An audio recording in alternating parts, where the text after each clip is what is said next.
Então vamos avançar, irmãos. Diz assim a palavra do Senhor. A visita dos magos é o título em negrito. E a palavra de Deus diz: tendo Jesus nascido em Belém, da Judéia, nos dias do rei Herodes, eis que vieram os magos do Oriente a Jerusalém e perguntavam: onde está o recém-nascido rei dos judeus? Porque vimos a sua estrela no Oriente e viemos para adorá-lo.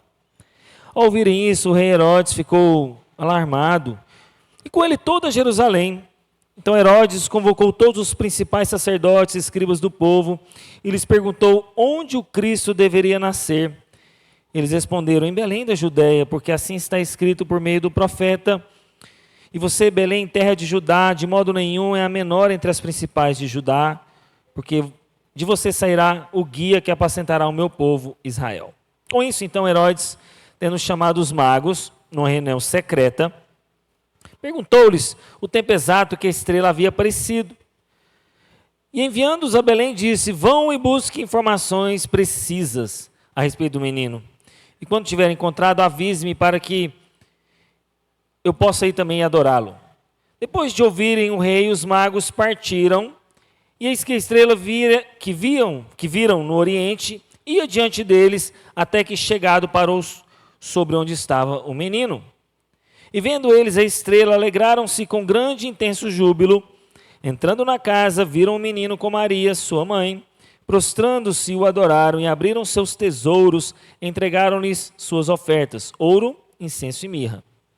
Tendo sido avisado por Deus em sonho para não voltar à presença de Herodes, os magos seguiram por outro caminho para a sua terra. Vamos orar? Irmãos, qual foi a data mais importante da sua vida? Qual foi o evento mais importante que você já passou? Já parou para pensar? Foi o dia que você formou? Foi o dia que você teve um filho? Foi um dia, sei lá, que... Pegue aí na sua agenda e traga à sua memória agora o dia mais importante que você considera da sua vida. Foi o dia do seu batismo? O dia que você encontrou Jesus? Eu não sei, mas pense nesse dia. E por que desse dia? Porque talvez para você esse dia foi muito marcante. Mas para Deus, o dia que foi mais marcante em toda a história foi o dia que Deus mais se moveu sobre a terra. E você pode pensar assim: gente, qual foi o mover mais importante de Deus sobre a terra? Foi o dia que todas as coisas foram criadas, os céus e a terra? Foi o dia que ele chama Abraão, que ele unge Davi? Foi o dia que os grandes avivamentos que aconteceram nos Estados Unidos, na Europa? Qual foi o maior mover de Deus na história? O maior mover de Deus da história nós lemos agora. Onde o verbo de Deus, aquele que era só espírito, se transforma em carne viva, palpável, que a gente podia tocar nessa carne. O maior mover de Deus da história não foi os grandes avivamentos. Você pode pensar: nossa, foi o avivamento da Rua Azusa nos Estados Unidos que surgiram os movimentos pentecostais. Não, o maior mover de Deus da história foram dos grandes moveres de grandes avivalistas, quando Billy Graham ainda era vivo e pregava sobre a terra. Quando George Whitefield, John Wesley, esse foi o maior mover de Deus da história, onde muitas almas se converteram. Irmãos, o maior mover de Deus da história, a gente acabou de ler aqui. E eu volto a falar para você: Natal não pode ser algo normal. Não pode ser comum. Não pode virar tradição na nossa vida.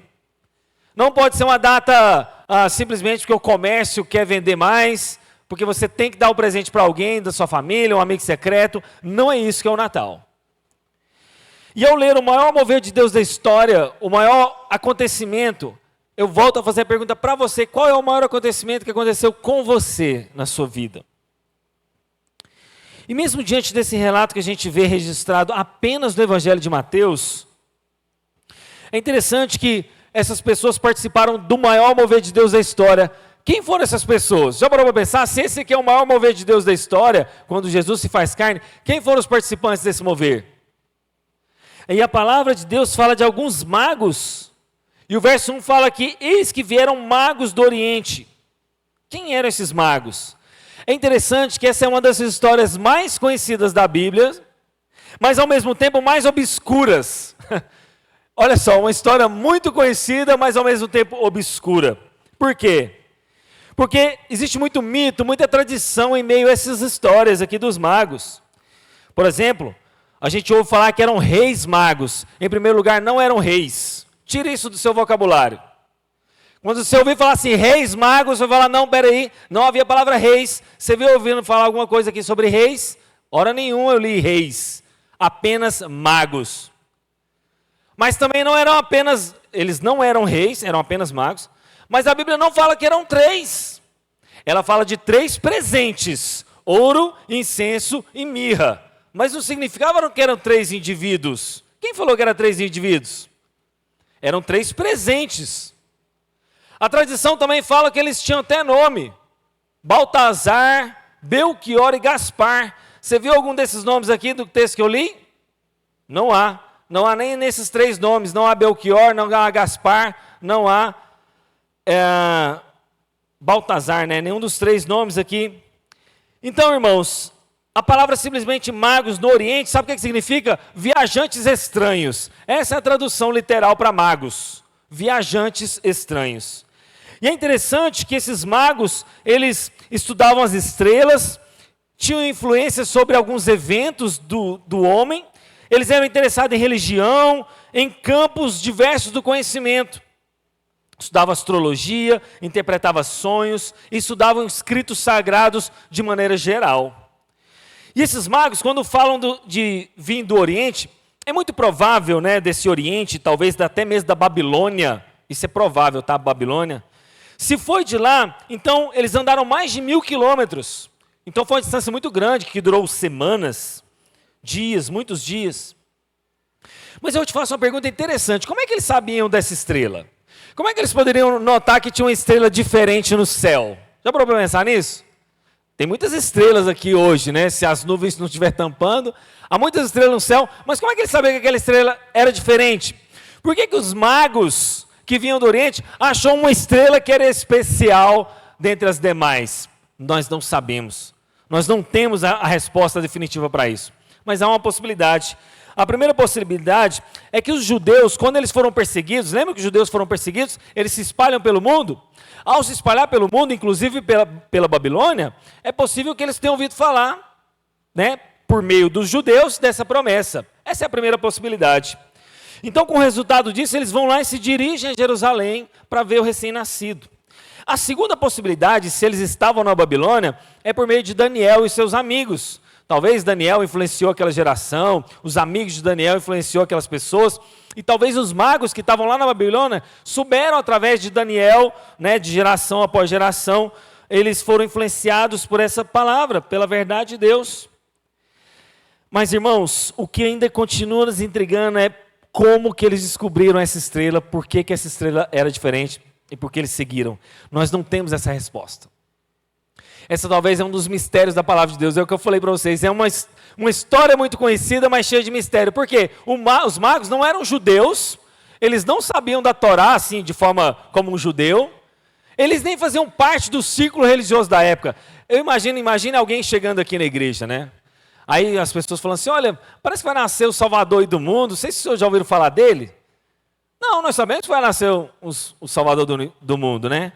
E quem são vocês? Não, nós somos uns magos. Magos? A gente estuda astrologia, estrela. Astrologia, que história é essa? Não, vão embora daqui, vocês não sabem nada de Bíblia. E talvez nós, que somos os, entre aspas, fariseus de hoje, reunidos no templo, adorando a Deus, estaríamos expulsado esses magos, falando assim, vão embora, que vocês não sabem de nada.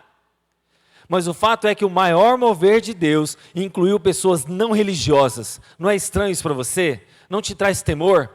Que justamente os que estão de fora perceberam o maior mover de Deus da história, e os que estavam de dentro do círculo religioso não percebeu.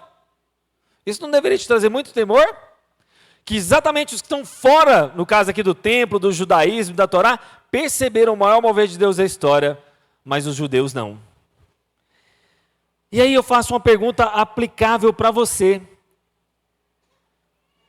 Você tem percebido o mover de Deus na sua vida?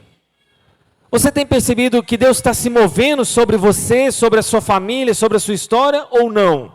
Você está aquém disso, você está alheio às coisas de Deus. Será que os magos que tiveram esse encontro com Jesus, e eles cumpriram o propósito da sua jornada, eu faço uma pergunta: eles percorreram muito tempo, eles andaram pelo deserto, e eles não viram apenas um Jesus teórico, eles encontraram o Jesus verdadeiro na vida deles.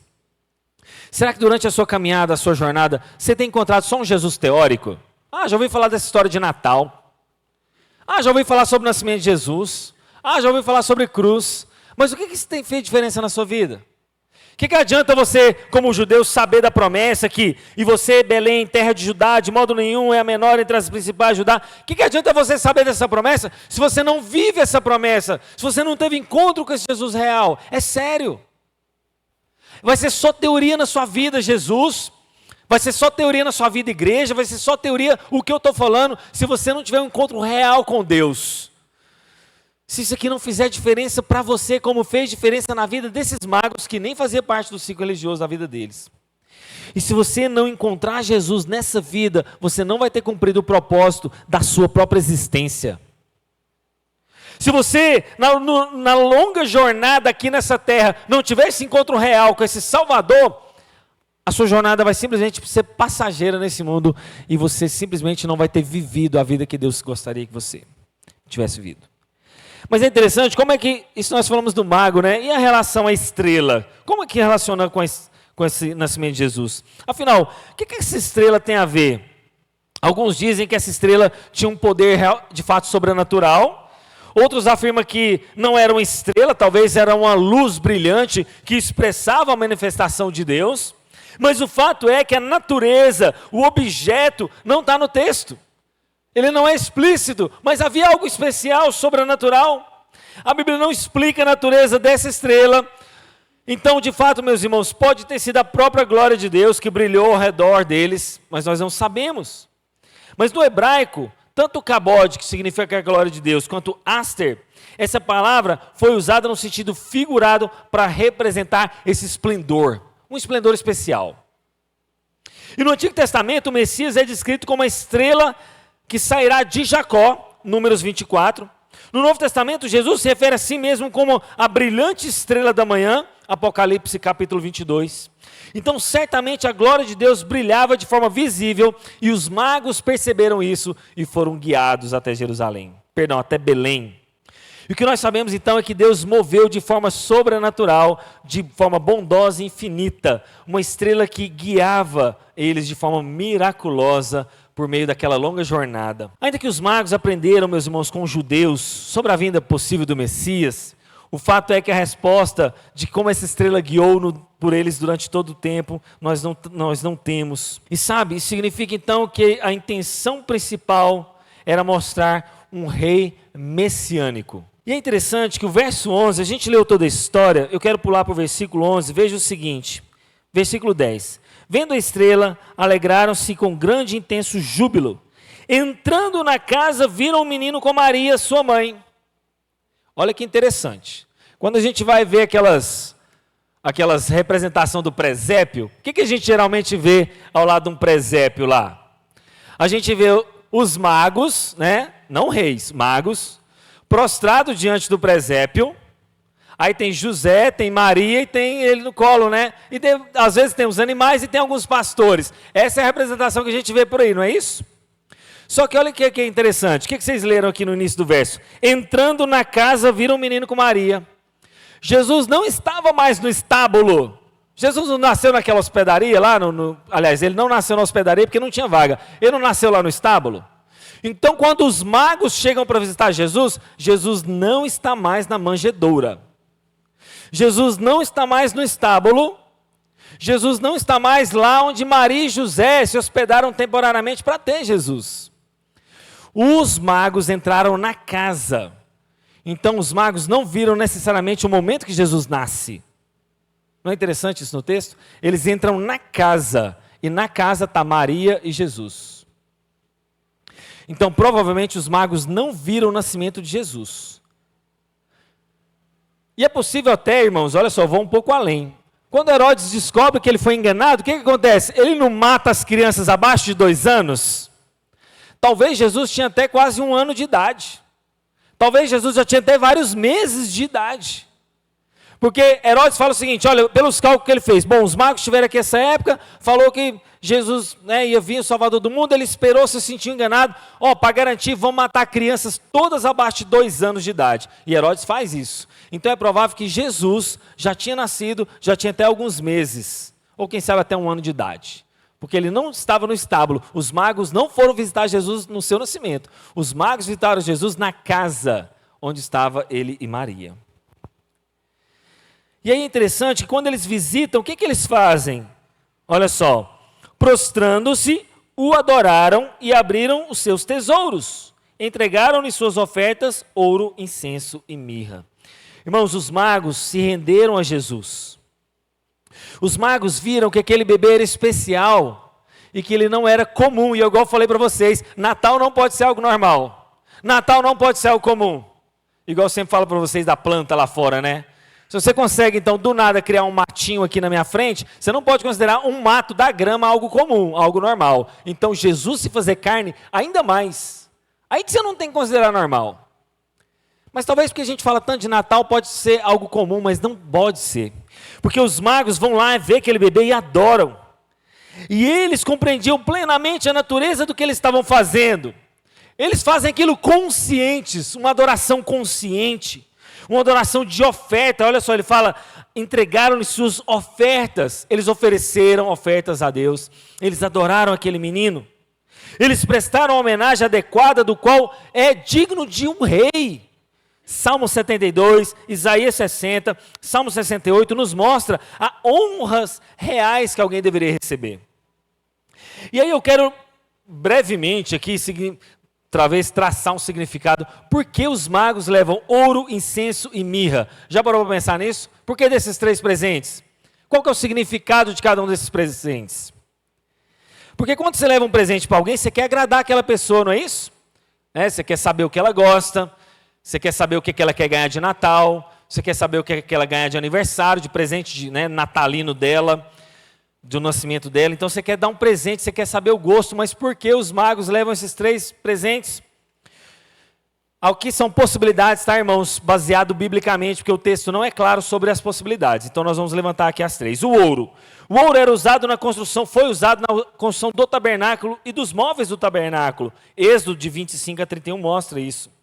Na construção do templo, 1 Reis, do capítulo 5 ao 7, o ouro apresenta coisas puras, preciosas. O ouro tem relacionamentos com a realeza. Gênesis capítulo 41, Jó capítulo 3, Eclesiastes capítulo 2, Daniel capítulo 2.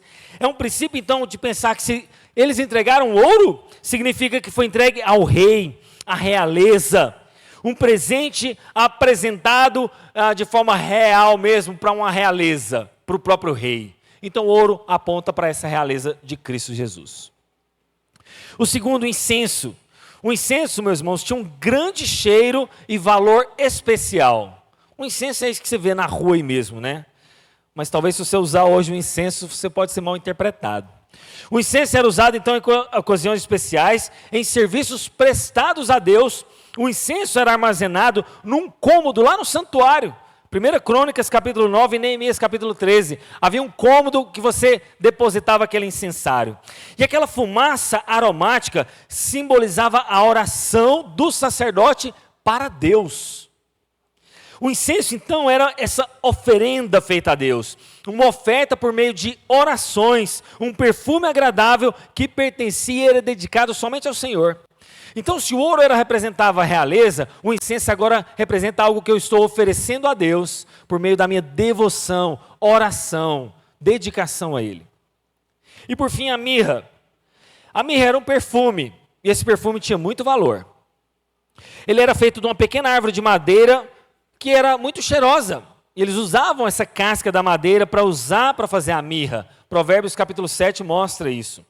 Ou era também utilizado para as roupas, perfumar as roupas, as pessoas. Ele era usado na composição do óleo que o sacerdote usava para ungir a cabeça, lembra? Êxodo capítulo 30. Ele era usado também, meus irmãos, quando havia casamentos. Então usava-se mirra para essa perfumaria, procissões matrimoniais. Mas há um uso aqui interessante, que eu quero dar um destaque nele.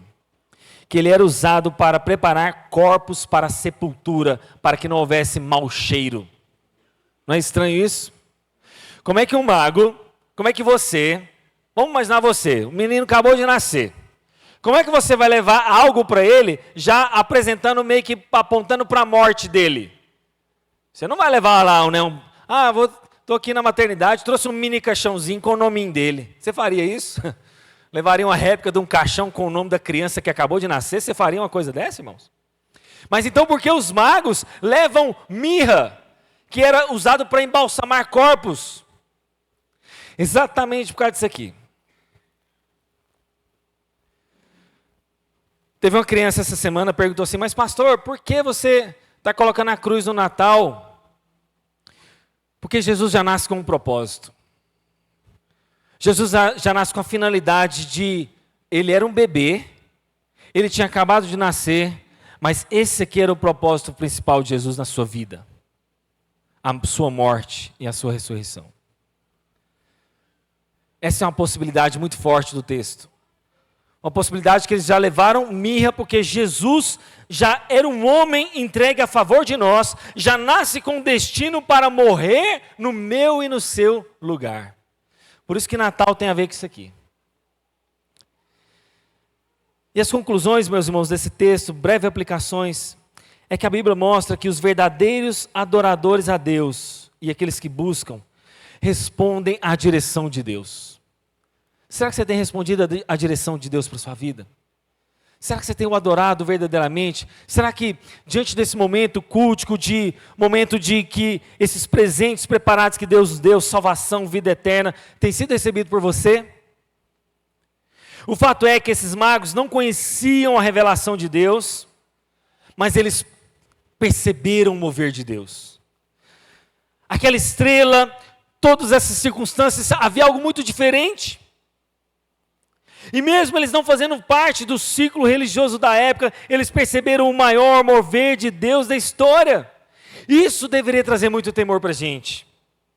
Apesar dessa estrela ter um sentido limitado, escatologicamente não, mas exegeticamente falando, eles reconheceram essa luz de Deus. E a lição principal, meus irmãos, é que Jesus veio para aqueles mais humildes, os mais simples. E a vida dos magos é uma lição para todos nós. Todos nós. Eu quero apenas encerrar dizendo algumas aplicações que a gente poderia fazer a respeito dessas pessoas que passaram o maior mover de Deus da história. É que elas não eram pessoas grandiosas.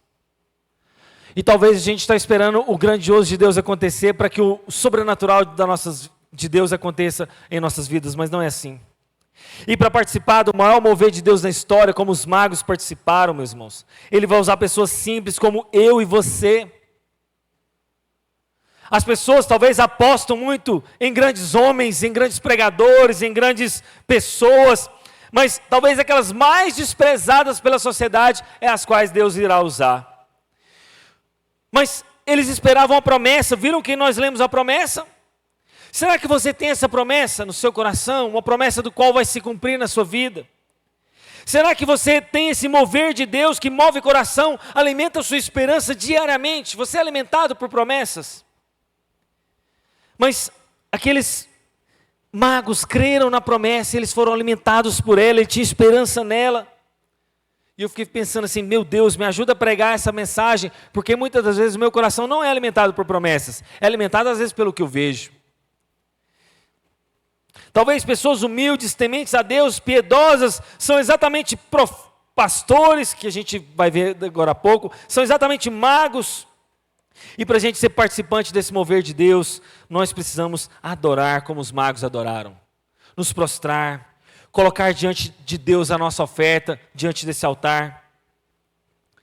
E eu quero terminar, meus irmãos, falando exatamente no último exemplo de pessoas humildes que participaram desse mover de Deus na história, e são os pastores. Lucas capítulo 2. Abra sua Bíblia em Lucas capítulo 2. Você vai avançar um pouco no texto. Lucas 2, 7. Então Maria deu à luz ao seu filho primogênito, enfaixou o menino, deixou na manjedoura, porque não havia lugar neles na hospedaria. É o que a gente está vendo representado aqui hoje à noite, né? Aqui em cima. Havia naquela mesma região pastores que viviam nos campos e guardavam seus rebanhos durante as vigílias da noite. E um anjo do Senhor desceu aonde eles estavam, e a glória do Senhor brilhou ao redor deles. Eles ficaram tomados de grande temor. O anjo, porém, lhes disse: não tenham medo, eu estou aqui para lhe trazer boa nova, de grande alegria, que será para todo o povo. É que hoje, na cidade de Davi, lhes nasceu o Salvador, que é Cristo o Senhor. Isso lhes servirá a vocês de sinal: vocês encontrarão uma criança envolta em faixas e deixada em manjedoura, exatamente como está representado aqui.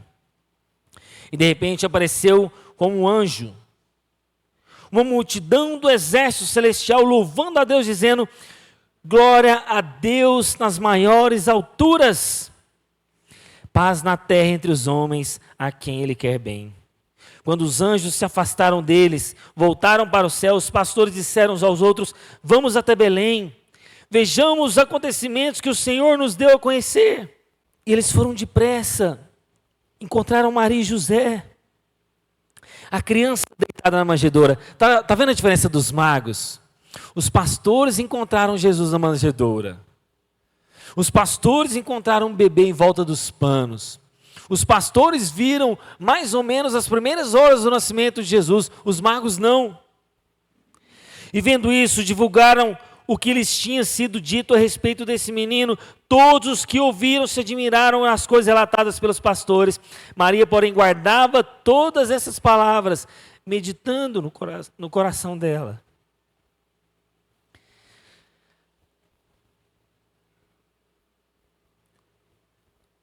E aí no verso 20, os pastores voltam, glorificam a Deus,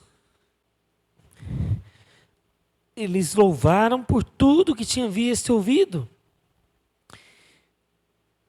e como lhes tinha anunciado. Não só os magos, mas os pastores participam do maior mover de Deus da história, do universo. Os magos que não participavam do círculo religioso, os pastores que eram humildes, uma classe desprezada. Os pastores veem o nascimento de Jesus, sabe o que eles fazem? Louvam, glorificam e saem como missionários para contar a história toda. Irmãos, o fechamento dessa pregação é isso aqui. Você não pode pegar a mensagem do Natal e não sair como um missionário glorificando a Deus. Não tem como. Não tem como você não pegar essa mensagem e não sair louvando a Deus daqui hoje à noite. Não tem como você ignorar tudo o que aconteceu. Os pastores não conseguiram ignorar, eles não seguraram. Eles saíram glorificando, louvando e anunciando o que eles viram e ouviram. Esse é o seu papel. E os pastores, como pessoas simples, participaram do maior mover de Deus na história aqui na terra, assim como os magos. Assim como os magos.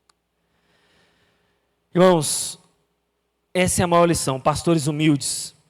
Talvez pessoas como eu e você. Talvez pessoas que não dão nada por nós. Talvez a nossa igreja num bairro simples de Goiânia. Talvez a escolha desses pastores para o anúncio, Deus poderia ter descido sobre os fariseus, os anjos poderiam ter ido lá diante do sacerdote, ter descido com a luz, mas não foi isso que aconteceu. Foi sobre simples pastores. Por isso eu te falo, isso aqui não é algo normal. Natal não é normal, Páscoa não é normal, não deve ser tratado como datas comuns. Por isso então eu quero que você pare para pensar em todos os elementos do Natal. Natal envolve presentes. Jesus recebeu presentes. Presenteie a sua família.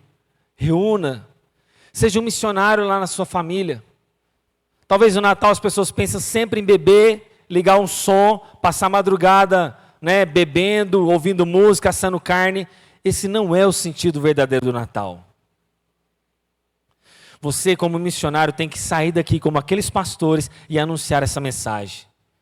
Mas antes de anunciar essa mensagem, você precisa ter encontro com o Salvador. Você foi lá e viu o Salvador? Você tem essa visualização que eu estou falando, é espiritualmente falando. Você teve esse encontro, assim como os magos tiveram, assim como os pastores tiveram. Você teve esse encontro real com o Salvador? Se você teve, você não pode ficar calado. Você é um missionário. Cada um de nós é um missionário. É um missionário para anunciar essa mensagem. Natal tem a ver com presentes. Natal tem a ver com anjos. Se a gente tivesse aqui a figura de anjos, seria bíblico. Não teria nada de idólatra. Natal tem a ver com essa manjedoura simples, que talvez havia palhas. Natal tem a ver com uma estrela que milagrosamente desceu mesmo sobre um lugar. Natal tem a ver com isso, com brilhos, com glórias. Por isso, eu humildemente, já falei isso para vocês em todo Natal, eu falo, mas eu volto a repetir. Eu não vejo simbolismo na árvore de Natal. Estou sendo honesto, você pode ter uma em casa. Não tem problema. Mas eu não vejo apontamentos para uma árvore de Natal. Sério. E não tem nada a ver com idolatria. Você não está idolatrando se você tem uma árvore em casa. Eu só não vejo apontamento para o nascimento de Jesus. Hoje eu estava digitando aqui para o texto para Maria Fernanda. A Maria Fernanda estava dando aula para as crianças. E aí eu escrevi assim, Natal. Natal para colorir, Natal para as crianças. Sabe o que me apareceu? Só Papai Noel e árvore. Eu falei, meu Deus, eu não quero isso. E aí eu tive que colocar assim, Jesus nasceu, sei lá, algum termo assim que não tinha nada a ver. E por que eu estou falando isso? Porque uma pessoa, um missionário, saiu daqui do Brasil e foi para a Europa. Chegando lá na Europa, ele está subindo a escada rolante num shopping. E aí tinha uma mulher atrás, acho que ele estava na Espanha, se eu não me engano, um missionário lá pregando o evangelho. E uma mulher atrás falou para a outra, nossa, esse povo quer inserir cristianismo em tudo, até no Natal. Olha só que ponto nós chegamos. Do Natal ser tão distorcido ao ponto das pessoas acharem que não tem nada a ver com Jesus. Uma pessoa lá na Europa disse isso. As pessoas querem inserir Jesus em tudo, até no Natal. Ela falou essa frase. Por isso a gente não pode perder isso de vista. Vamos ser esses missionários que vão anunciar essa mensagem. Vamos ser esses missionários como os pastores que desceram, glorificaram a Deus e adoraram o nome de Cristo. Vamos orar?